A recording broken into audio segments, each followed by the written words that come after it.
channel. It's me again, Mel. For today's video, ituturo ko sa inyo kung paano ko pinasarap ang paborito naming sponge cake. Ginawa ko siyang Choco Flan sponge cake. Kaya kung gusto nyo malaman ang aking recipe, panoorin nyo lang po ang aking video.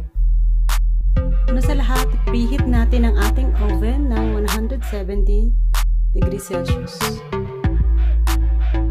Para sa ating Choco Flan mixture, ang mga ingredients na kakailanganin natin ay chocolate syrup, 5 egg yolk, 1 whole egg, half cup condensed milk, half cup evaporated milk, and 2 tablespoons cocoa powder. Ayan na guys, gagawin natin ngayon muna ang Choco Flan. Bigyan muna natin ang ating molde ng chocolate syrup.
Set aside lang natin na siya.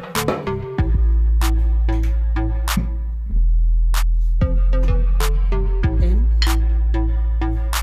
pagsamahin naman natin ang 5 egg yolk,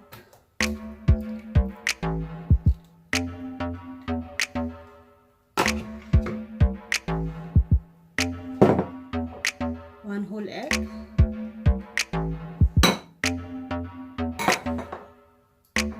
ang half cup condensed milk,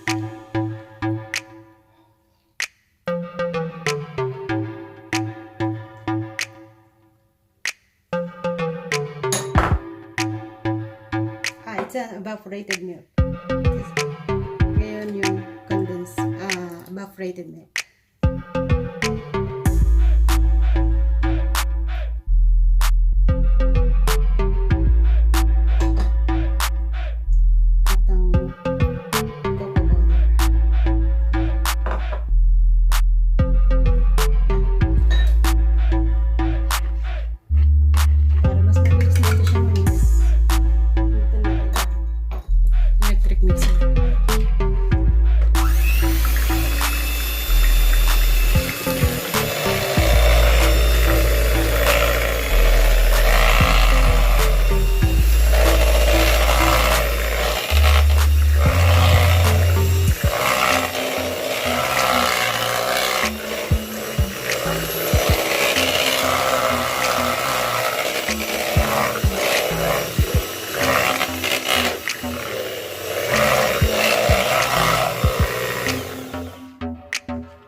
cups warm milk.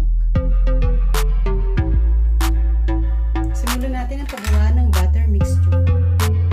Una, paghaluin lang natin ang 6 egg yolk, ang ating cocoa powder.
Gagawa tayo ng merengue.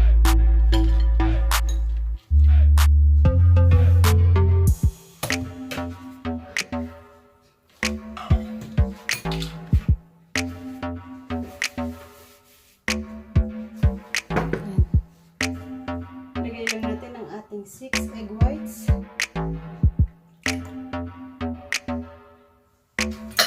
Gamitan natin ng electric hand mixer.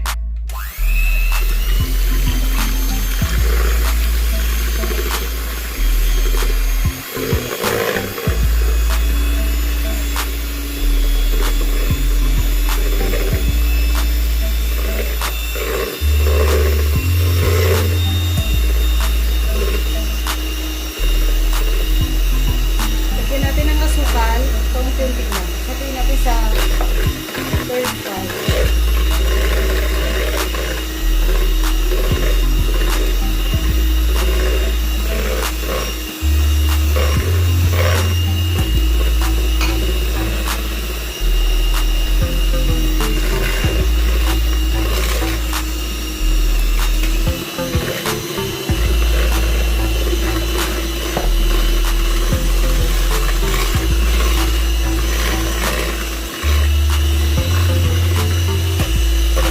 So guys, ayan na yung ating merengue. Ngayon naman ihahalo na natin ang ating na-mix kanina na egg yolk at ang cocoa powder.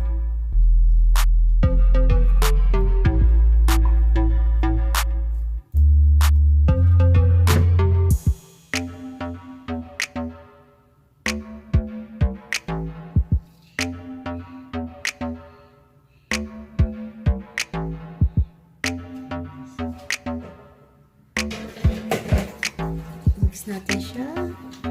Ganito.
Gamit ang lengua. Sa Espanya ang tawagin. From bottom to top.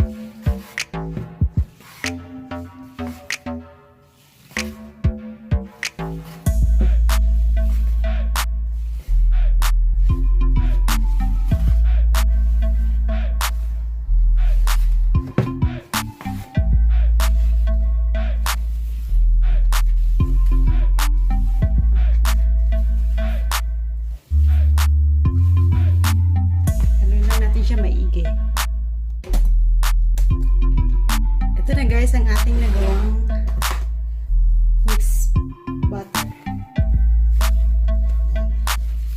Yan na siya. Set-aside natin. Ngayon naman, paghaluin natin ng ating 60 grams oil at ang ating warm milk.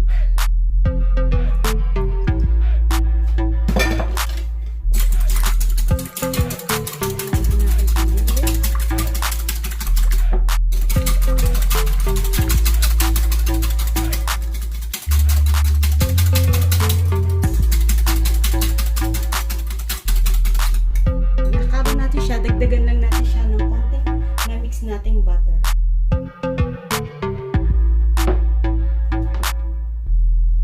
Mga 1/3 ganun.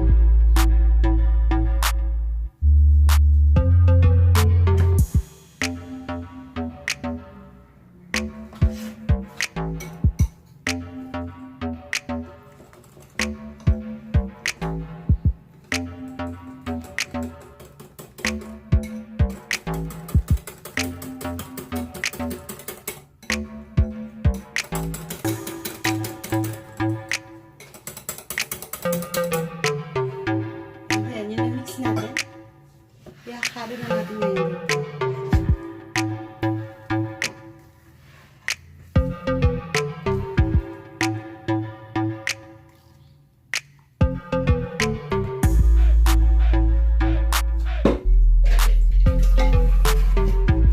Mix na ulit natin siya.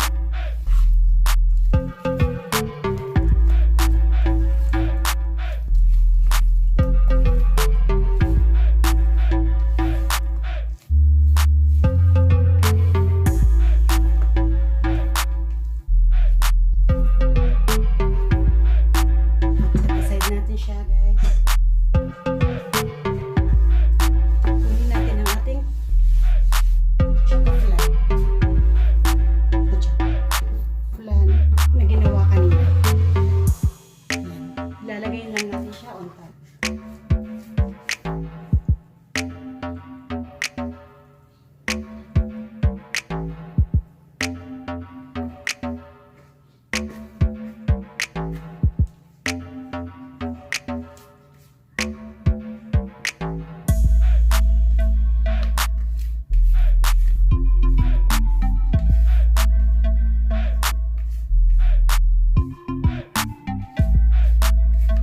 Ready for oven na siya.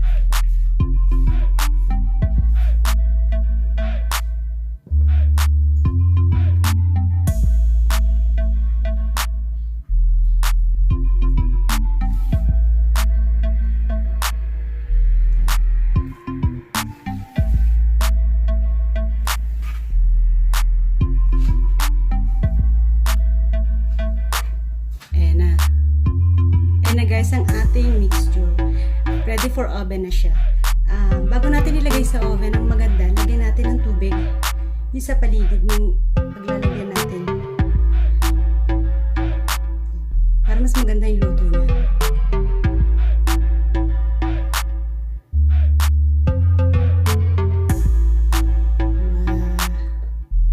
Ganyan lang karami. I-oven natin siya for 170 degrees Celsius, 30 minutes. So guys, nilagay na natin siya sa oven, 170 degrees Celsius for 30 minutes. Finally guys, luto na ang aking Choco Flan sponge cake.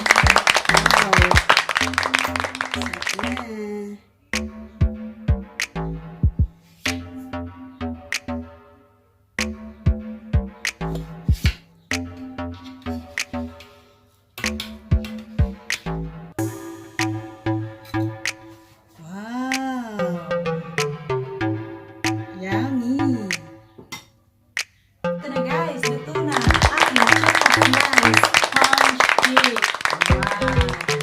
Sarap na. Huwag niyo pong kalimutang mag-subscribe